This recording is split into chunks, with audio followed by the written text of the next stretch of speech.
You're listening to Civic Media. You can tune into any of our live shows on any radio station across the state with the Civic Media app. Find us in your phone's app store and listen anytime, anywhere.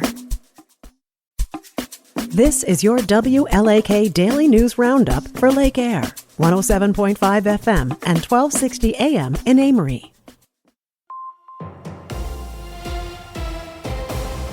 For WLAK News, I'm James Kelly.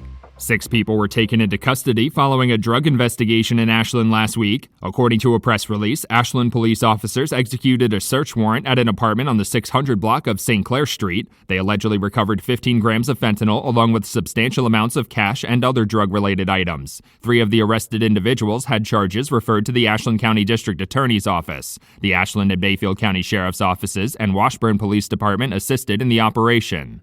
The city of Superior is looking to the state for help restoring bus routes that were canceled 2 years ago. According to city officials, a reorganization by the Duluth Transit Authority to meet ridership needs resulted in the loss of bus services in Billings Park and South Superior. The city of Superior is now seeking funding from the Wisconsin Department of Transportation to reintroduce a bus route from Super One in East Superior to Billings Park. City officials say the restored service would cost around $400,000. Wisconsin Senator Tammy Baldwin is calling on the U.S. Department of Agriculture to reverse its cancellation of local food purchase programs. According to a press release, the programs support Wisconsin farmers and residents by using locally grown food for schools and child care centers. Senator Baldwin says the cancellation poses extreme harm to food producers and communities at a time of uncertainty. Over 300 Wisconsin farmers participated in the state LFPA program last year, which distributed over $4 million of food. A Cumberland man accused of leading law enforcement authorities on a high-speed chase through the city of Rice Lake in August has agreed to a plea deal. 22-year-old Jacob Peterson entered a guilty plea to misdemeanor resisting by failing to stop. He originally faced charges of felony attempting to flee and misdemeanor operating a firearm while intoxicated, which were dismissed but read into the record. He was sentenced to 6 months in prison and 12 months probation. If he meets the obligations of the plea deal, his case could be expunged. Health experts say vaccine fatigue may be to blame for the winter's high rates of respiratory viruses. According to DHS data, over 6,500 Wisconsinites have been hospitalized with the flu since September, with only about 34% of residents getting a flu shot. The dropping vaccination rate has been an issue since the COVID-19 pandemic. In addition to a generally more hostile view of vaccines, health experts also say people who do support vaccines have been growing apathetic about getting them and protecting against diseases like the flu. A bill to authorize a sandhill crane hunt season has officially been introduced in the Wisconsin State Legislature again. It's the third time similar legislation has been introduced over the last 20 years, with the previous 2 attempts failing to make it to the governor's desk. Authorizing the hunt would also allow Wisconsin farmers to apply for state funding to cover crops lost to the troublesome birds and open a cost-sharing program to treat crops with a seed coating deterrence. A hunting permit for residents would cost $20 under the bill.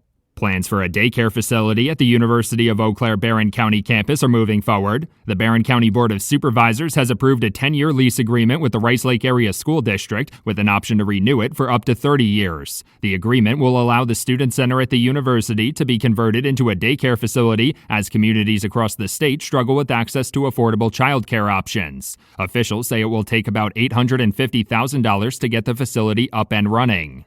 The Duluth Police Department has announced the arrest of 5 people on Thursday as part of a multi-agency drug investigation. According to a press release, law enforcement authorities executed a search warrant in the Central Hillside neighborhood near East 3rd Street and North 1st Avenue East at around 4 a.m. on Thursday. The 5 people were arrested without incident, and authorities recovered 2 handguns along with cocaine, Oxycontin, methamphetamines, and fentanyl. 4 of those individuals are now facing first-degree sale charges. A recent study found that Wisconsin residents receive one of the lowest average tax returns of any state in the country. According to the report by LendingTree, 2022 tax data showed the state ranked 43rd in the country with an average tax refund of about $3,600. That average refund is over $800 lower than the national average. Neighboring Minnesota and Iowa also ranked in the bottom 10 states. The study did find that the average tax refund in Wisconsin had grown by about $400 in the 2 years prior. With all eyes on the state Supreme Court race, the Wisconsin Elections Commission has announced nearly 200,000 ballots have already been returned as of Friday. The nonpartisan race between liberal-backed Judge Susan Crawford and conservative-backed Judge Brad Schimmel has garnered national attention and quickly became the most expensive Supreme Court race in the state's history. Officials say through the same point in the state Supreme Court race 2 years ago, less than 32,000 early voting ballots had been returned.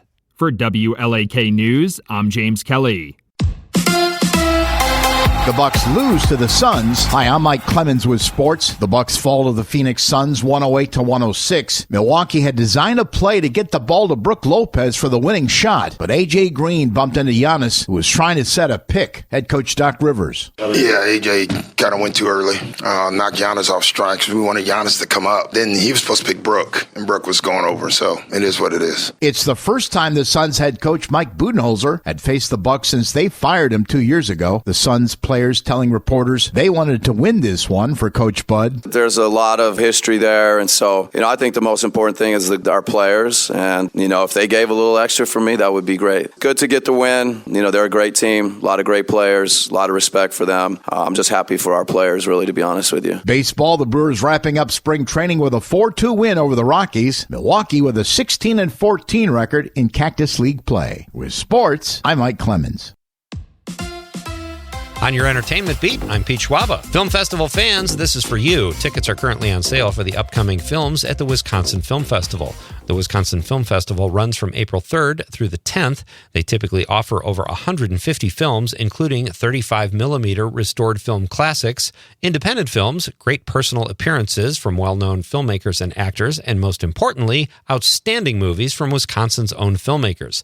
Check out the Wisconsin Film Festival website and see what you like. The new Robert De Niro film, The Alto Nights, was a disappointment to critics and now at the box office. Despite heavy hitters like De Niro playing two gangster roles and a script from the prolific Nicholas Pileggi, the film was a total bust after barely taking in $3 million against a $45 million budget. There is a long road ahead for profitability, but it will probably never happen. Conan O'Brien hosted the Oscars a few weeks ago to rave reviews, and now he is the recipient of an Oscar-style award for comedians. The talk show host received the Mark Twain Prize for American Humor, which is the closest thing comedians get to a prestigious award. Appearing with O'Brien to show their support were fellow comedians Will Ferrell, Sarah Silverman, and John Mulaney. The event took place at the Kennedy Center, where comedians poked fun at Conan and the president. Conan is on board to host the Oscars again in 2026. The Mark Twain Prize for American Humor was started in 1997. If you're looking for a new drug caper thriller series to watch, consider giving the show Dope Thief a look.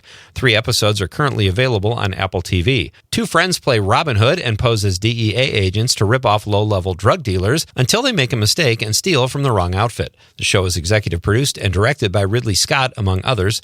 New episodes of Dope Thief drop on Apple TV Friday nights. Last weekend's box office was a bit of a disappointment despite a really big release. Disney's live-action version of Snow White, called Disney's Snow White, brought in $44 million at the domestic box office, but that was considered an underperformance for the classic. The film that stars Rachel Zegler pulled in another $44 million from various markets overseas as well. Arriving in second place this past weekend was the spy thriller Black Bag. The Steven Soderbergh film raked in about $4.5 million in its second week, bringing it to a total of just under $15 million. Close behind at number 3 is another Disney film, the resilient Captain America: Brave New World, which brought in $4 million in its 6th week of release. The film, starring Anthony Mackie as the superhero, has somehow managed to overcome mediocre to poor reviews and shown some staying power. Rounding out the top 5 from last weekend were Novocaine and Mickey 17, which both brought in a little over $3 million. New releases are just around the corner, folks. For more showbiz fun, tune in to Nightlight with me, Pete Schwaba, weeknights from 6 to 8 p.m. on the Civic Media Radio Network. Mostly sunny today with a high in the upper 40s to low 50s this afternoon. The wind will be northwest at 5 to 15. Tonight down into the upper 20s. Tomorrow partly cloudy, low to mid 50s. Then on Thursday, partly cloudy with a high in the low 60s. I'm meteorologist Sean Cable. Temperature now 24. That's your WLAK Daily News Roundup from Civic Media. Subscribe to this podcast on Spotify, Apple, or wherever you find your podcasts. Find more news at lakeair.radio. The national news cycle never stops, but it can be hard to find news about your local community. Civic Media is dedicated to providing quality local and state news coverage across Wisconsin. With the Civic Media app, you can get notifications about local stories that matter to you and your community. Find the free Civic Media app in your phone's app store and choose notifications from the menu to tell us what kind of news you want to hear about.